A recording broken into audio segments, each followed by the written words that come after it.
one of the reasons why the dollar is so useful as a global reserve currency is because the capital markets are so deep. So once you get dollars, there's so many things you can do with a dollar. You can buy treasuries, you can buy S&P 500 or any of the stocks they're in. There's a extensive private equity. There's a whole continent of dollar-denominated real estate you could buy. There's just a tens and tens of trillions of dollars worth of highly liquid assets you can buy with it that are all in one big regulatory scheme, currency scheme, very liquid, and open capital markets. Today, we explore Lyn Alden's insights into the dominant role of the US dollar in the global reserve currency landscape. Alden highlights the key factor of the deep US capital markets, offering a multitude of options for deploying dollars from treasuries to S&P 500 stocks. This diversity of highly liquid assets, all governed by a unified regulatory framework, cements the dollar's supremacy. In contrast, Alden points out the challenges faced by other currencies like the euro and China's yuan. The segmented capital markets of the euro and the limited foreign demand for Chinese equities pose hurdles.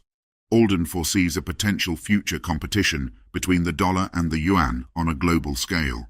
However, she underscores the difficulty of eliminating a neutral reserve asset, emphasizing the network effect where liquidity plays a pivotal role.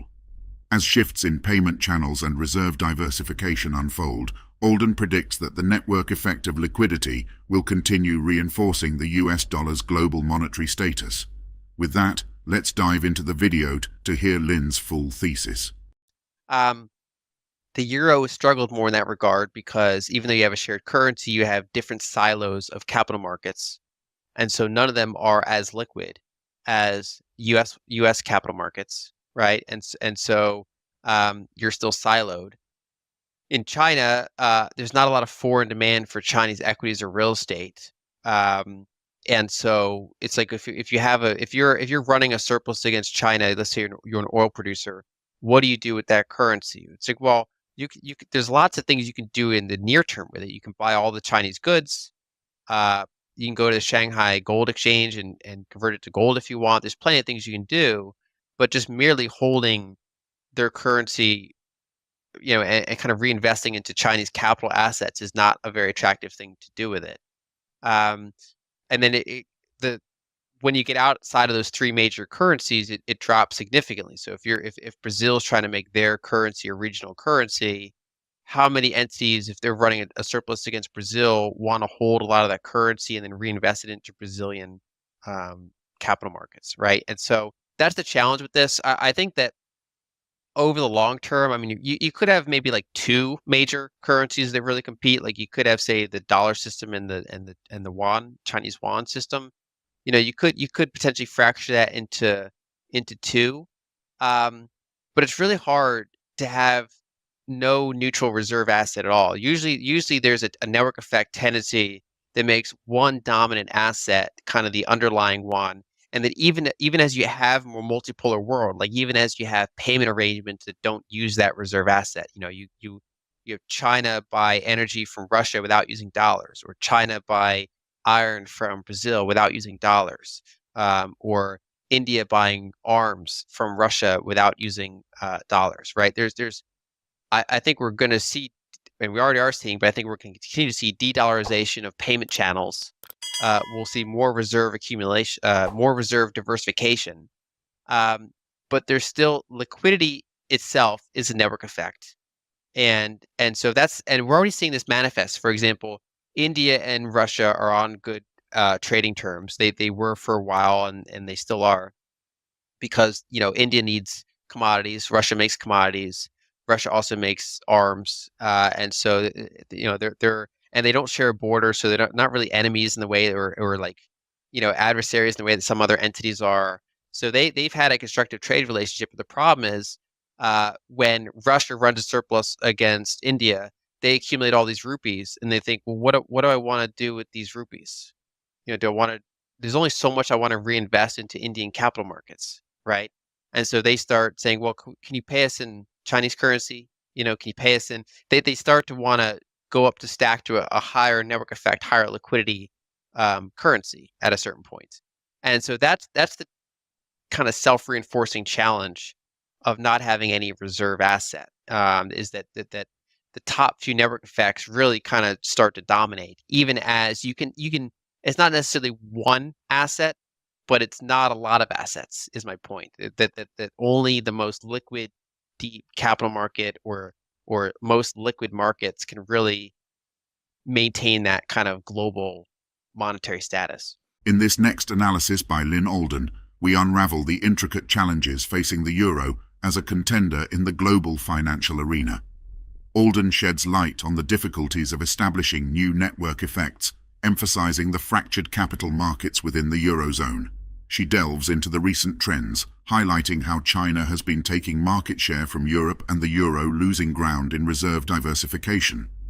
The geopolitical dynamics, particularly the setbacks with Russia and energy security issues, have further complicated the euro's trajectory. So I mean, that's so far been an example of how hard it is to establish a new network effect. So, uh, you know, it was a very optimistic time 25 years ago when the euro was kind of coming into existence and kind of on the uprise. Um, in recent years, when we see some degree of reserve diversification. So we see a little bit, China goes from almost no countries have reserves in it to maybe 5%, whatever. The dollar's been pretty flat. It's the euro that's been losing market share in the past few years. So, for example, China's kind of been taking market share from Europe, you could say. And there's been a few reasons for that. One is that going back to my prior point, the fractured capital markets make it hard for any entity running a big surplus against Europe to want to know what to do with those euros. So prior to the euro, German debt markets were highly liquid, and after the euro, German debt markets are still highly liquid, and so that's the one everybody wants. When you get into other ones, they suddenly get less attractive. It's like there's a long tail of debt markets that are just not interesting to foreign investors, and even the German debt market can't compete and scale with the U.S. debt market. The size and liquidity there. And so it doesn't fundamentally solve the problem of fractured capital markets. Um, and the the major setback with Russia has also harmed the euro because one of the key benefits of the euro is it allows Europe to buy energy in their own currency. And for a while that was working, and I mean it still is, but for a while, for example, if you looked at Russian natural gas and other commodities going to Europe, it was increasingly euro denominated. Over time, as that built up for years and years and years, the dollar denominated trade was diminishing and the euro denominated trade was increasing. But now with the war and then with the busted pipeline and with the that whole trend is derailed. And so you're kind of starting from square one again. And it's one of those. It's big enough currency where it's a serious contender to be able to buy energy in its own currency. Um, so it's helping with that problem, but it's not. None of the network effects are making ground. And then now that Europe doesn't really have the energy security that it used to, we've seen, for example, German deindustrialization. So Germany's kind of been the economic powerhouse of Europe. And if you look at, if you're in any sort of energy intensive industry, if you make chemicals, if you manufacture stuff, if a lot of that's been leaving Germany and going to places like China, because the energy costs are just not really competitive anymore, and just future risks of energy shortages or what energy costs might be 5, 10 years from now if you're building a very long lived facility where you want kind of cheaper energy. And so overall, I think that we're seeing a diminishment of the euro on the global scale. It's not really, if there's network effects and you're like in third place, it's just not a great position to be in. Is kind of what we're seeing, um, as well as just internal policy issues that might kind of hamper that, or just bad luck with things like their biggest natural gas provider going to war in Ukraine. Like there's both external things that happen to them, internal energy policies, I would argue that they've taken missteps on, and then just the sheer challenge of trying to compete with leading network effects in money is just hard. So I'm not very optimistic on the euro's prospects for um, globalizing itself more than, say, the high watermark that it's already reached. Today's journey into the world of global finance with Lyn Alden has been truly enlightening.